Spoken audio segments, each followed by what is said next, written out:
Hello you guys, welcome back. It's nail day. I'm gonna try to read a lot of my book. I'm actually listening to an audiobook right now. I'm less than halfway done with my book, so I've really got to kind of lock in. I'm gonna try to draw today. I might try to hang some photos in the bedroom. Been waiting to do that for like a few months, so I think it's time to get those up and on the wall. I don't know how much I'm actually gonna get done, but it's gonna be a good day. I'm going to Walgreens. I'm just gonna pick up a card and like a little gift for my nail girl. I don't know what the heck I'm gonna do. I don't know how many months she's gonna be gone. Now I have to find someone else for the time being, not to make someone else's pregnancy about me, but this is really disappointing. I'm kidding. I'm super happy for my nail girl.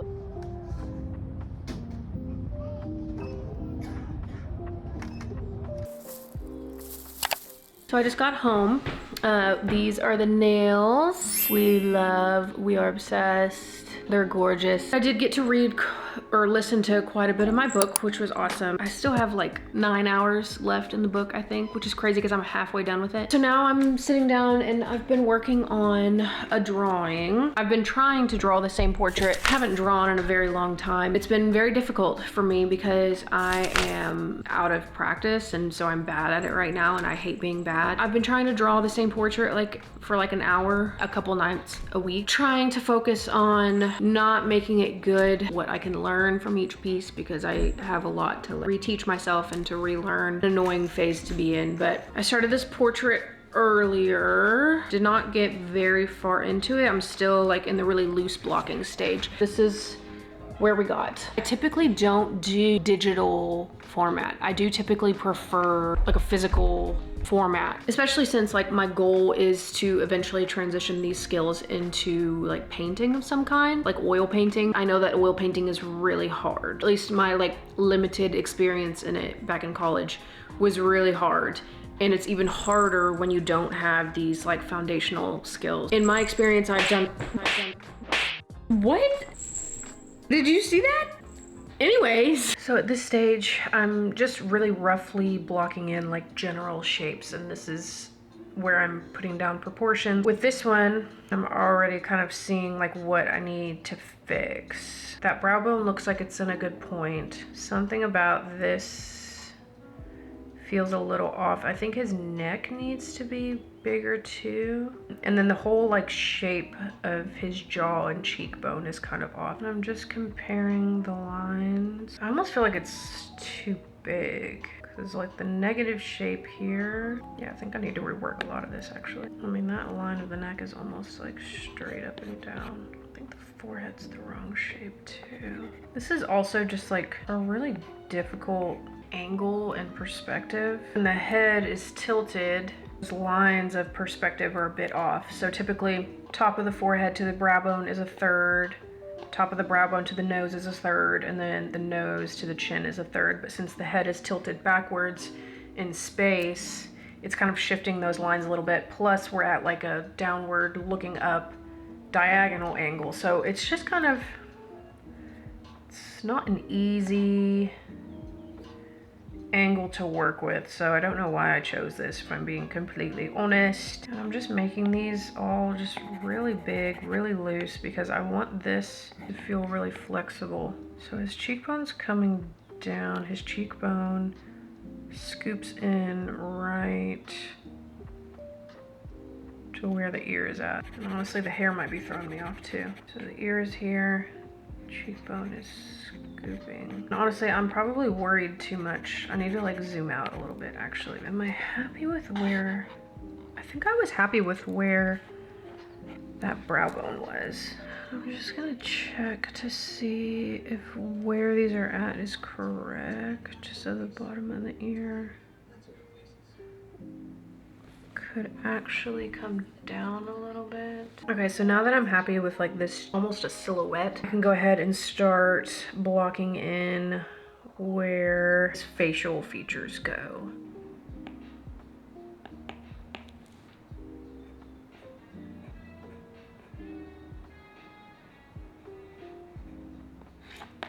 So I got to the end of my blocking phase. This is honestly just where we ended up. And I think I'm gonna stop here because I'm tired. And honestly, I wanna do like a separate video on my whole new drawing process journey and like trying to figure out what works for me. That looks dope with our light.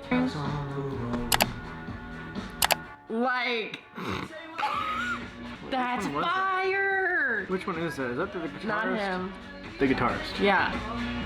I think Harry Styles is this generation's Michael Jackson. I don't think you realize how big Michael Jackson was. But I do know how big Michael Jackson was. I remember where I was when he died. Michael Jackson was like decades worth of... Everybody knew Michael Jackson. One Direction started in 2012. Okay. But if you ask a random person, hey, you know who Harry Styles is? I bet if I asked my dad if he knew Harry Styles, he would say yes. You ask my dad who Harry Styles is? Your dad knows who Harry Styles is. You think so? Call your dad right now. I'm not gonna call him. He has 2 daughters. Your dad does not live under a rock. My dad does, which is what I'm saying. If my dad knows who like a celebrity is, that's how I'm like, okay, they're like a big celebrity. But like Michael Jackson is guaranteed. Everybody knows who Michael Jackson is. Let's look up their stats. Yeah, look at the stats. So I promise you Harry Styles is not as big as Michael Jackson. Nowhere close. No offense. I love Harry Styles. 13 Grammys, 38 nominations. What are you looking at here? I don't know. Let the sober person look at this. What? Michael Jackson? I'm not reading an AI review. Fucking pull up an article. Michael Jackson remains one of the best-selling artists in history with over 340 to 1 billion records sold. How do you quantify? King of Pop is in the eye of the beholder. When did he die? He died when we were... I was young. 12? It was like 2006 or something. And yet you still know his songs. This is the thing. Do you think in 20, 30 years, no one will know Harry Styles songs? If he stopped making music, I don't think Lorelai would ever know who Harry Styles is. No, because if she ever gets in the car with me, she's gonna know who the fuck Harry Styles is. Okay. I'm not playing. No, that's fair. Michael Jackson won 13 Grammys in his lifetime. Harry Styles only has 1 so far with 3 nominations. Well, the Grammys are crooked and... Fuck the Grammys. Yeah, I don't give a fuck about the Grammys. Don't nobody give a fuck about a Grammy. Giving that goddamn Grammy to Macklemore over fucking Kendrick Lamar. Look up, like, what makes Michael Jackson the king of pop. Like, why does he have that title? Marked by record-breaking sales, groundbreaking music videos, and iconic performances. Redefined the music industry by transforming music videos into art forms, pioneering iconic moves like the moonwalk. That's a big jump because of the way he can dance. And Harry can't dance at all. Thriller is still the best-selling album of all time. Wow, that's crazy. Yeah, those are numbers. I'm sorry, Mr. Styles, but I just don't think it's realistic. But apparently you could be there. Oh my God, Harry Styles is like actually gonna die one day. I see why my mom was like crying when Michael Jackson died. We're gonna open our phones and be like, oh shit, Harry Styles died. That's exactly what I'll probably say. I think I would actually cry. That would bring tears to my eyes. Oh my God. I mean, I think that synopsis was good enough.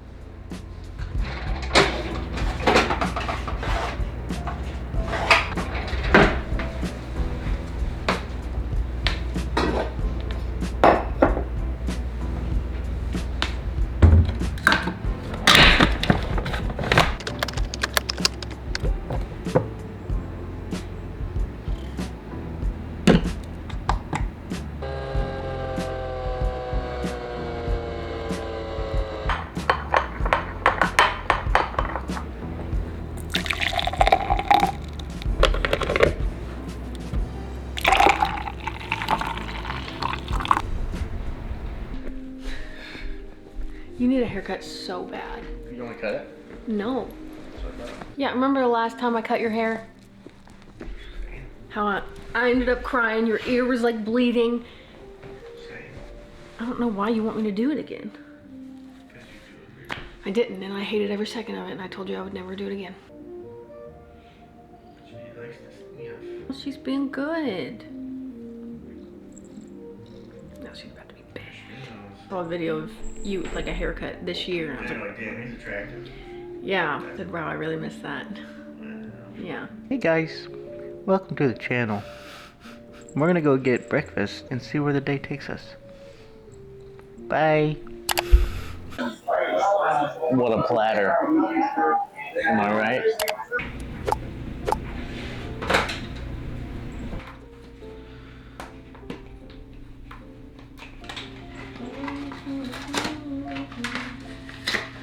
Oh, I think this was supposed to be like in the middle.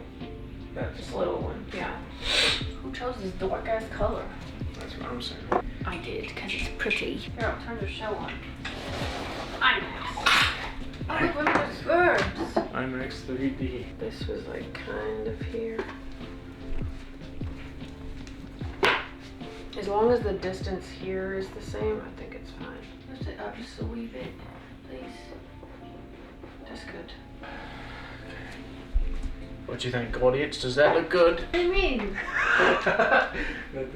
What do you mean? That sounds funny. I had that bottom over your one. foot. No, I had that bottom one lined up with the outside one.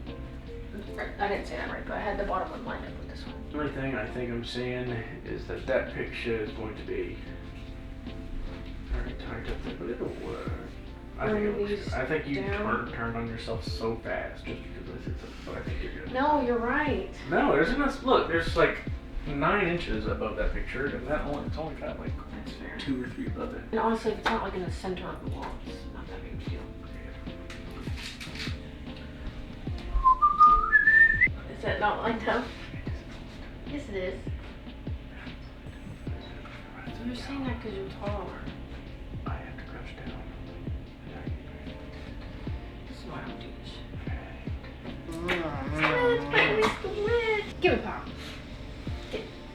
Give it pop. Son of a bitch. That's fucked up. That was fucked up, Buckwheat. Is that bubble in the middle? No, it's not. You got a hair in your mouth. It's my hair. Where'd it go?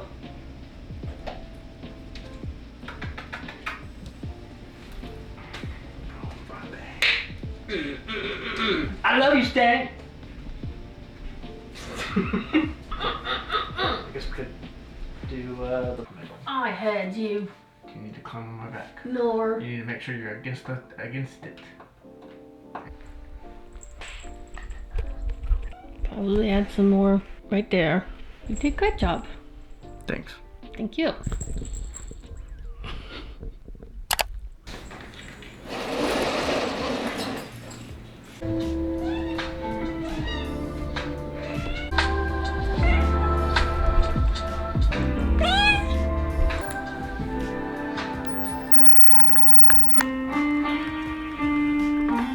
So yesterday afternoon did not go as planned, to say the least. Spencer and I finished hanging those frames in the bedroom, and then at like 6 o'clock, 7 o'clock, I fell asleep. Did not wake up until 8:30 this morning. I feel worse after sleeping 14 hours. I went to the grocery this morning. I got me some coffee. I just feel weird now. I'm gonna try to read my book. I should probably do my scrapbook too. I work tomorrow, but then I'm off Tuesday and Wednesday, so I've got quite a bit of time. If I was smart, I would start planning what I want to do for the guest bathroom, because I really want to get the guest bathroom redone before pool season when people are going to be coming over. Maybe I'll pick out the paint and the tile.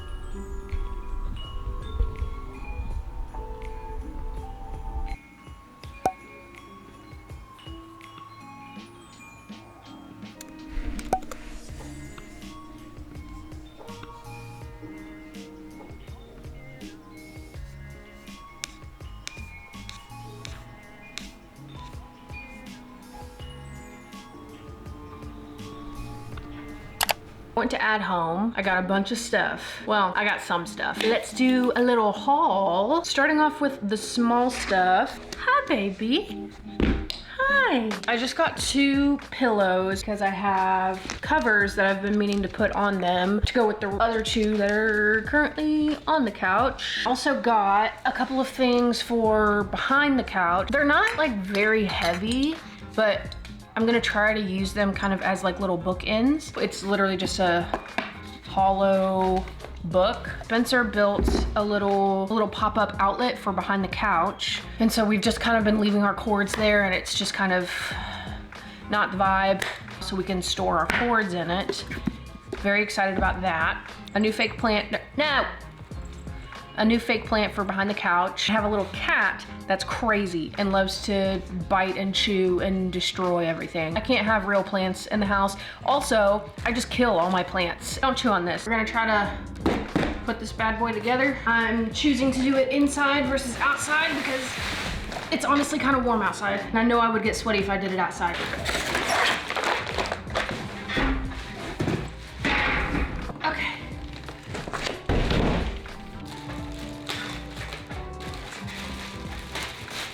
15 minutes later, and all I've managed to do is take out the screws and shit from this bullshit packaging. This is stupid. Okay, go. Go sit on the couch. Oh, back away. Go get on the couch. Go get on the couch. Thank you. What? Can I pop? Can you pop? Thank you. I did it. I ended up not filming a whole lot of it because I was not liking who I was becoming. We're gonna go outside now. The back deck is actually my next like big project, trying to get it all together before summertime. You'll see, you'll see. It's kind of a mess.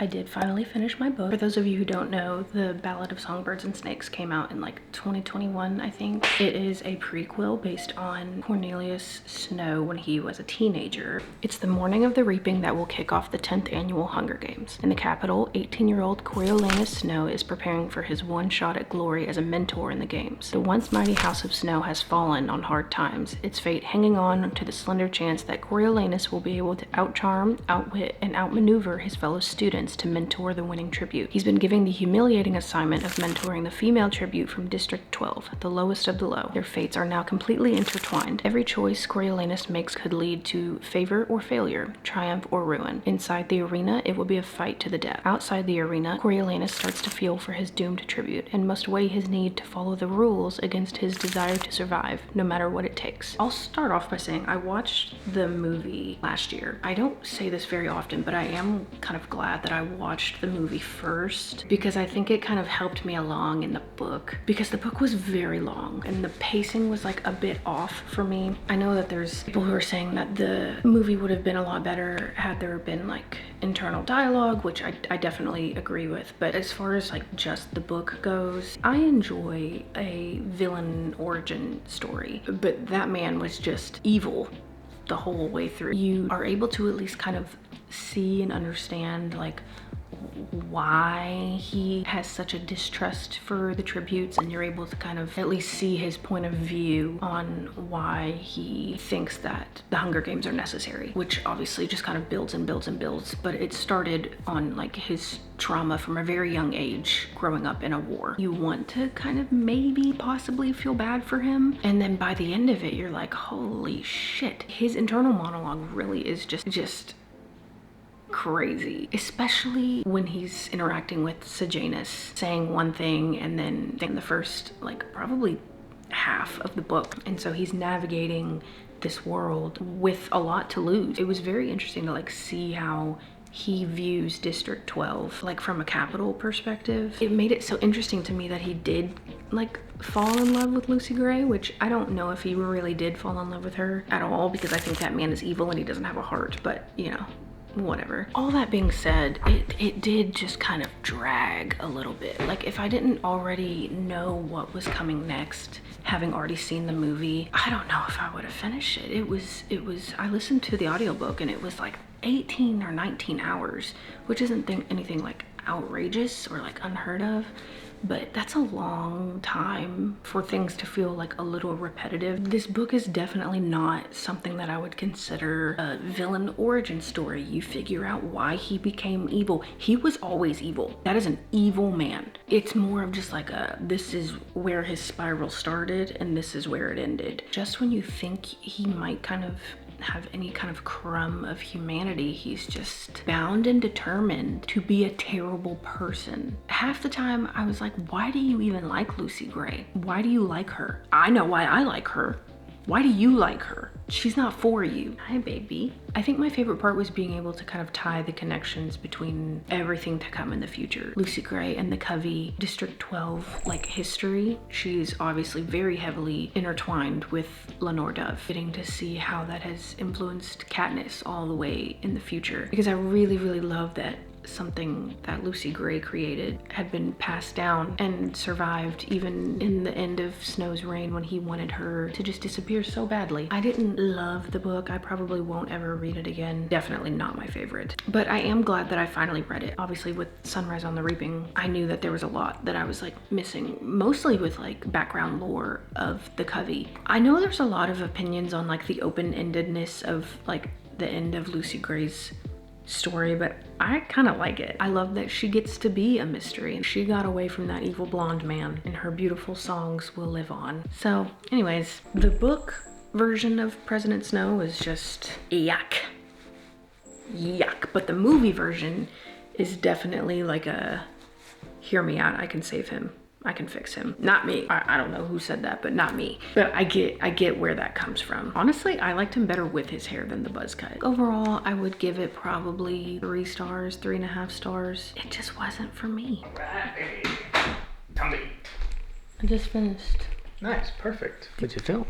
What did you think about it? I haven't read the book. Oh, wait, have I read the book? No, you haven't read the book. Yeah, I haven't read the book. The movie. What'd you think of the movie? Good. Would have been a tad better with inner monologue. I said that too.